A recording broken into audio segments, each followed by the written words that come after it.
How's it going, everyone? Today we'll be talking about Spring Boot Bean Validation Library. So maybe you have an API that people are posting an object to. How do you validate each of those fields are correct for the API? Maybe today you're doing that by hand, which is very difficult. So I'm going to introduce to you the Spring Boot Validations Library that will let you just put in little annotations onto the fields in your plain Java object that they're posting, and all the validations will be taken care of. So let's get into it. Okay, so I have a super simple API here that takes a post of a player. So let's say we're like a video game API, creating a new player here. I could show you the player object here that they're posting. So we have a player ID, nickname, and then a list of levels they've completed already. Okay, super simple. You'll notice some of these annotations that maybe you're not familiar with. So these are the validation annotations. So they come from Jakarta Validations package, and I'll show you how to import that into your application as well. But basically at not blank, you put that on strings to make sure the string is not null and at least has some characters inside it. And then you'll notice the nickname here does not have an annotation. That means it's optional. And then we have a at not null here for the list. So that means we want the list to not be null. And then we also want levels completed that are inside this list, right? To not be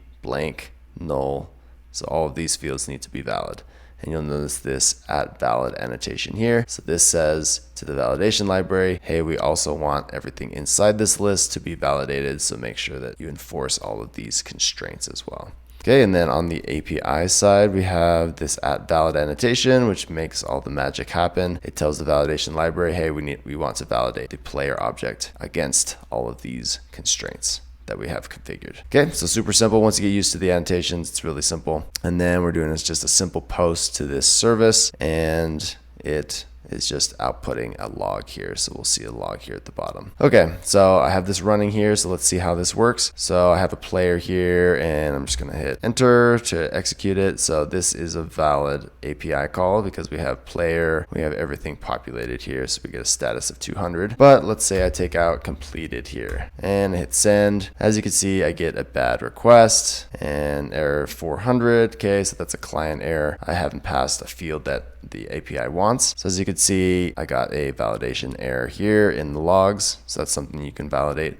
on your side. And then what's really cool is that it never gets to this post. So it never gets further into my application and can cause other issues. So that means here, I don't need to validations needed, because basically I can just look at the player object here, and everything that is not null, I know is not null. I might need to validate the nickname because that is an optional field, but all the ones that are required, I know that they are there because the validation library is validating them for me.